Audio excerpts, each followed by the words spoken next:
Hi everyone, welcome back to the channel. रात का time हो रहा है और यहाँ पे मैं लगा रही हूँ मेहंदी, क्योंकि सावन का समय है और पूरे सावन में मैं मेहंदी तो नहीं लगा पाई। एंड हमारे घर में कल होने वाली रुद्राभिषेक की पूजा और बाबू सो गई हैं, सो मैंने सोचा कि इससे बेस्ट टाइम मेरे लिए नहीं हो सकता है। तो फ्रंट में तो मैं नहीं लगा पाई, लेकिन बैक में लगा ली शुभ के लिए। बाकी यहाँ पर नेक्स्ट मॉर्निंग हो गया है और यहाँ पर मैं फटाफट रेडी हो रही हूँ पूजा में बैठने के लिए। और यहाँ पर मैंने बनारसी साड़ी वेयर कर लिया है।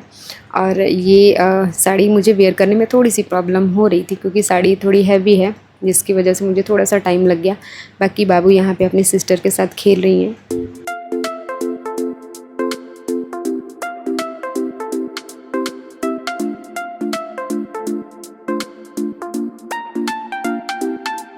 हाँ जी, तो मैं यहाँ पे लगभग रेडी हो गई हूँ और ये रही मेरी शादी की चुनरी, जिसको मैं पूजा में ओढ़ के बैठती हूँ। और जब भी मैं कोई व्रत करती हूँ तो उसमें जब पूजा करती हूँ तो उसमें भी ओढ़ के बैठती हूँ, तो इसको मैं बहुत संभाल के रखती हूँ। बाकी सभी लोग रेडी होके नीचे चले गए हैं एंड मैं ही बस बच गई थी। सो मैं अब चलती हूँ नीचे, क्योंकि बाबू के लिए मुझे बोतल वगैरह बॉयल करना था और दूध वगैरह सब कुछ रेडी करना था। उसके बाद ही मैं पूजा पे बैठती।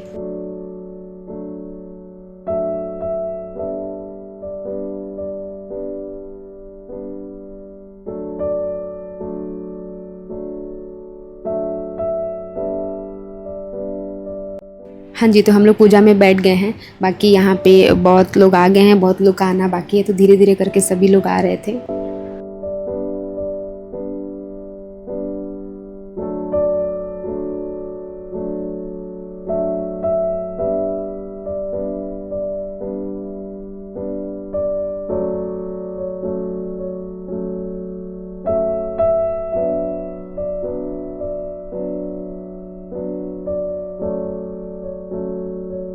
शादी के बाद हम दोनों लोग को तीसरी बार रुद्राभिषेक की पूजा में बैठने का सौभाग्य प्राप्त हो रहा है, तो इससे बड़ी खुशी की बात हम लोग के लिए क्या ही हो सकती है। और सावन के महीने में रुद्राभिषेक कराना अत्यंत शुभ माना जाता है।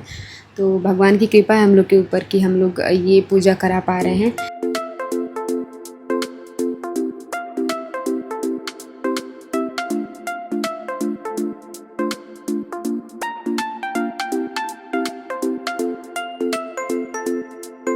और ये व्लॉग थोड़ा-सा बड़ा होने वाला है। वैसे तो रुद्राभिषेक की पूजा देखा जाए तो 2 से 3 घंटा टाइम लग जाता है, लेकिन मैंने इसको कम से कम टाइम में आपको दिखाने की कोशिश की है। और ढेर सारा आशीर्वाद दीजिए हम दोनों लोग को, हमारी बाबू को। एंड यहाँ पे हम लोग जैसे-जैसे पंडित जी बताते जा रहे हैं, वैसे-वैसे हम लोग करते जा रहे हैं। और तीसरी बार कर रहे हैं, लेकिन बहुत कुछ ध्यान रहता है, बहुत कुछ हम लोग भूल जाते हैं कि पिछली बार कैसे हुआ था, अभी कैसे हो रहा है। सो वही एक-एक करके पंडित जी बता रहे हैं।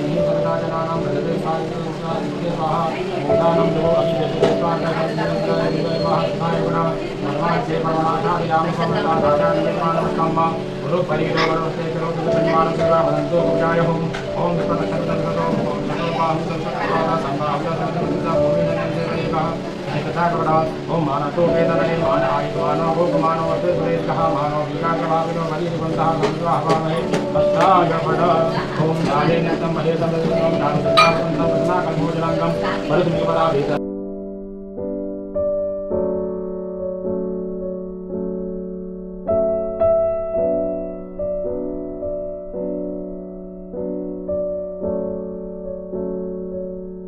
और इस पूजा में मैं बताऊँ कि सबसे ज़्यादा अगर सपोर्ट किसका है तो वो मेरी सासू माँ हैं, क्योंकि मुझे उतना नहीं जानकारी रहता है क्या चीज़ कहाँ रखा है, कैसे इकट्ठा करना है, क्या लाना है, क्या नहीं लाना है, किस किस चीज़ की ज़रूरत होगी।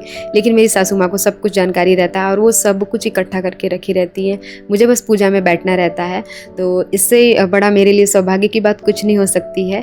तो मैं लकी हूँ इस मामले में कि मुझे इतनी अच्छी सासू माँ मिली हैं, जो इस चीज़ का तो बिल्कुल ध्यान रखती हैं कि पूजा में क्या चीज़ चाहिए, क्या नहीं चाहिए, कैसे करना है। हस्बैंड को भी उतना टाइम नहीं रहता है, वो अपना ऑफ़िस में ही ज़्यादा बिज़ी रहते हैं। तो एक तरीके से देखा जाए तो अकेले ही सब कुछ वो मैक्सिमम चीज़ें मैनेज कर लेती हैं। तो इस चीज़ के लिए मैं बहुत लकी हूँ और बहुत ज़्यादा ब्लेस्ड हूँ। और भगवान से यही प्रार्थना है कि मेरी सासू माँ को दीर्घायु करें और स्वस्थ रखें हमेशा, ताकि वो हमेशा हम लोग के साथ इसी तरीके से ढाल बन के खड़ी रहें।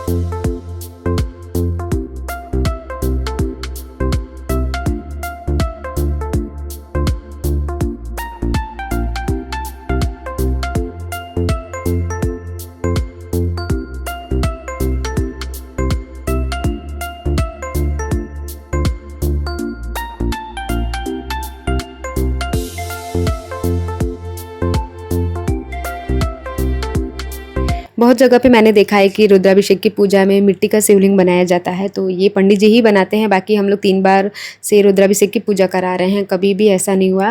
पंडित जी अपने साथ में शिवलिंग लेके आते हैं और पूजा कराने के बाद वो लेके चले जाते हैं। मे बी टाइम का अभाव होगा, इसलिए भी ऐसा वो लोग करते होंगे, क्योंकि मिट्टी का शिवलिंग बनाने में काफ़ी ज़्यादा टाइम लगता है। पिछली बार की पूजा में तो एक चीज़ ये अच्छा था कि बाबू छोटी थी, तो उस समय किसी के गोद में चली जा रही थी, नहीं प्रॉब्लम हो रहा था। 2 से 3 महीने की थी और इस बार तो बड़ी हो गई हैं, तो उनको संभालना बहुत मुश्किल हो रहा था। वो किसी के गोद में जा ही नहीं रही थी, रो रही थी। फिर भी उनको बहलाने फुसलाने के लिए कुछ ना कुछ उनको दिया जा रहा था। बस वो अपनी सिस्टर को पहचान रही थी, तो उनको उनके साथ हम लोग रखे थे, लेकिन उनके पास भी वो ज़्यादा देर नहीं रुक पा रही थी। फिर वो मेरे पास लेके आई। मैं कुछ देर उनको कोशिश कर रही थी कि मैं उनको शांत कराऊँ, लेकिन वो सब कुछ छूने पकड़ने की कोशिश कर रही थी। वो खासकर अपने डैडू के गोद में जाना चाह रही थी, तो मैं कोशिश कर रही थी कि वो शांत हो जाए, लेकिन शांत होने का बिल्कुल भी नाम नहीं ले रही थी। बाकी पूजा में थोड़ा सा डिस्टर्बेंस हो रहा था, सो मैं सोची कि क्या पता उनको भूख लगा होगा, तो मैंने उनको बनाना पकड़ा दिया। लेकिन मेरा जो गेस्ट था वो बिल्कुल सही निकला, उनको बहुत ज़्यादा भूख लगा था। और मैं पूजा पाठ के दौरान में ये ध्यान नहीं दे पाई थी कि बाबू को मतलब टाइम टू टाइम मैं खाना खिलाती रहती हूँ, दूध पिलाती रहती हूँ, लेकिन अभी क्या ऊपर नीचे टाइम हो गया, तो मुझे ध्यान ही नहीं आया कि बाबू को कुछ खिलाना है। तो यहाँ पे आप देख सकते हैं मैंने उनको बनाना दिया है, तो बिना छिले उसको वो खा ली। और जब मेरा ध्यान गया तब मुझे रियलाइज़ हुआ कि मेरे बाबू को भूख लगा है, तो मैं उसको अच्छे से छील के फिर उनको बनाना खिलाई। और बनाना एक तरीके से बहुत अच्छा फ्रूट होता है, रेडी टू ईट होता है। इसको कुछ भी वॉश या फिर कुछ भी करने की ज़रूरत नहीं होती है और बच्चों के लिए बहुत ज़्यादा हेल्दी होता है। तो मैं तो कोशिश करती हूँ कि जब मेरे पास टाइम कम हो, और एक चीज़ मैं ध्यान देती हूँ कि बाबू को बुखार ना हो, सर्दी जुकाम ना हो, तभी मैं ये बनाना खिलाती हूँ।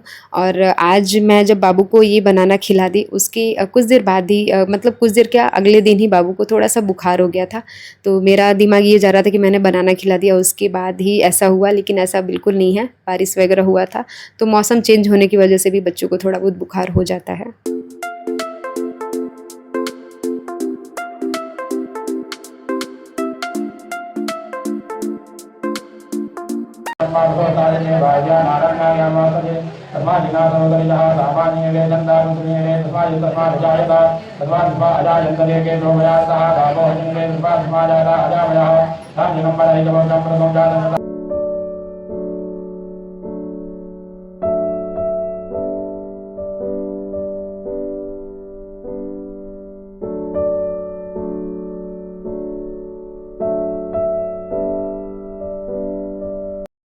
बेसिकली जो रुद्राभिषेक है बहुत सारी चीज़ों से कराया जाता है, जैसे गन्ने का रस हो गया, फलों का रस हो गया, दूध हो गया, जल हो गया, सरसों तेल हो गया, तो अलग अलग चीज़ों से कराया जाता है।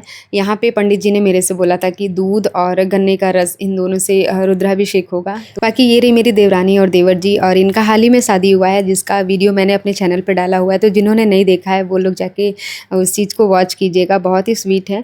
तो यहाँ पर हम लोगों की बातचीत हो रही है। बाकी यहाँ पर भैया बैठे हुए हैं रुद्राभिषेक में, भाभी नहीं आ पाई थी क्योंकि उनको छुट्टी नहीं मिली थी, जिसकी वजह से उनको वीडियो कॉल पे रख के रुद्राभिषेक हुआ। देख सकते हैं बाबू को मैनेज करने के लिए उनको आज मोबाइल दिया गया है। मैं वैसे तो उनको मोबाइल बिल्कुल भी नहीं दिखाती, लेकिन कोई ऑप्शन नहीं था तो मोबाइल उनको दिया गया, तो वो बड़े ध्यान से उसको देख रही थी कि ये क्या चीज़ है। तो मैं भी ये थी कि किसी तरीके से पूजा संपन्न हो जाए, वो शांत ही रहें, क्योंकि वो सबको देख रही थी तो और ज़्यादा वो रोना शुरू कर दे रही थी। और ये रही मेरी बुआ जी, तीनों बुआ जी लोग आई थी, और मैंने शुभ्रा को भी इनवाइट किया था, वो भी आई थी। उसका हेल्थ तो नहीं ठीक था, लेकिन मैंने बोला कि नहीं आना है, तो वो बोली ठीक है मैं आऊँगी, और यहाँ पे अपना पूजा में वो भी शामिल हो गई।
और बाबा का रुद्राभिषेक हो गया, उसके बाद उनका श्रृंगार हो रहा है।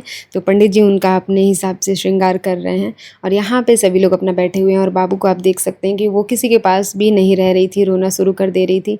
मेन बच्चों को क्या होता है कि बच्चे जिस कंफर्ट में रह जाते हैं वही कंफर्ट हमेशा खोजते हैं। तो बाबू हमेशा इतने लोगों को नहीं देखती हैं। और शुरू से ही जब मैं अपने मायके रही तो मेरी जो फैमिली है वो न्यूक्लियर है, इतनी बड़ी फैमिली नहीं है।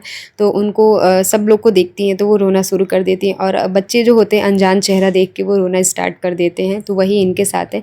बाकी इनको सोना भी था, क्योंकि जब हम लोगों ने इनको बनाना वगैरह खिला दिया तो इनको नींद भी आ रही थी। तो ये अपना कंफर्ट जोन खोज रही थी। तो यहाँ पे इनके डैडू इनको ले लिए हैं। थोड़ा बहुत कोशिश की कि इनको बिठाएं, लेकिन वो बैठने का नाम नहीं ले रही थी, रोना शुरू कर दे रही थी। तो हम लोग को ये लगा कि अभी उनको सोना है। तो जब उनके डैडू उनको गोद में कुछ देर के लिए लिए, फिर वो कुछ देर बाद सो गई थी। और साथ ही साथ यहाँ पे बाबा का श्रृंगार हो रहा है।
और मेरे पतिदेव इतना ज़्यादा फूल माला लेके आ गए थे कि बाबा पूरा ढक गए थे फूल माला से। और बहुत सारा फूल माला साइड में अभी रख दिया गया है जिसका यूज़ नहीं हुआ। तो यहाँ पे पंडित जी बोल रहे थे कि बाबा आज बहुत ज़्यादा प्रसन्न हो जाएंगे, इतना फूल माला में उनको अच्छे से श्रृंगार उनका हो गया है। तो यहाँ पे बारी आ गई थी आरती की। तो सभी लोग अब यहाँ पे अपना तैयार हो गए आरती करने के लिए।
हाँ जी, पूजा वगैरह लगभग कंप्लीट हो गया है और यहाँ पे लास्ट का जो थोड़ा बहुत विधि होता है वो पंडित जी करा रहे हैं और बाकी सभी लोग एक एक करके बाबा के ऊपर फूल चढ़ा रहे हैं। तो यहाँ पे बाबा से हम लोगों ने ढेर सारा आशीर्वाद मांगा और इसी तरीके से बाबा सब कुछ सही रखें ताकि अगले साल भी हम लोग ये सौभाग्य हम लोगों को प्राप्त हो, ताकि हम लोग पूजा करा सकें। और जब भी घर में पूजा पाठ होता है तो एक पॉजिटिव एनर्जी आ जाती है, मन भी बहुत ज़्यादा खुश हो जाता है। सो यहाँ पे हम लोग यहाँ जो रक्षा सूत्र है वो बंधवा रहे हैं और फिर उसके बाद हम लोग यहाँ पूजा में से उठेंगे। और सबसे अच्छी बात तो ये थी कि बाबू पूजा के बीच में ही उनके डैडू उनको सुला दिए थे कंधे पे लेके, तो वो आराम से अपना सोई हुई थी। मुझे तो ऐसा लगा जब आरती हो रहा था उस समय सभी लोग तेज़ तेज़ आरती जोर से गा रहे थे, तो मुझे ये डर था कि बाबू उठ जाएंगे और रोने लगेंगे जब उनके पास कोई नहीं रहेगा। तो ऐसा बिल्कुल नहीं हुआ, वो आराम से अपना सोई हुई थी। तो मैं भी निश्चिंत होकर अपना पूजा में पूरा फोकस कर पा रही थी।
आज के वीडियो में बस इतना ही। जो लोग चैनल पर न्यू होंगे चैनल को जरूर सब्सक्राइब कीजिएगा। मिलती हूँ आपसे बहुत जल्द एक न्यू वीडियो के साथ। Till then do like share and comment my YouTube channel which is Manu official. Bye bye and thank you for watching.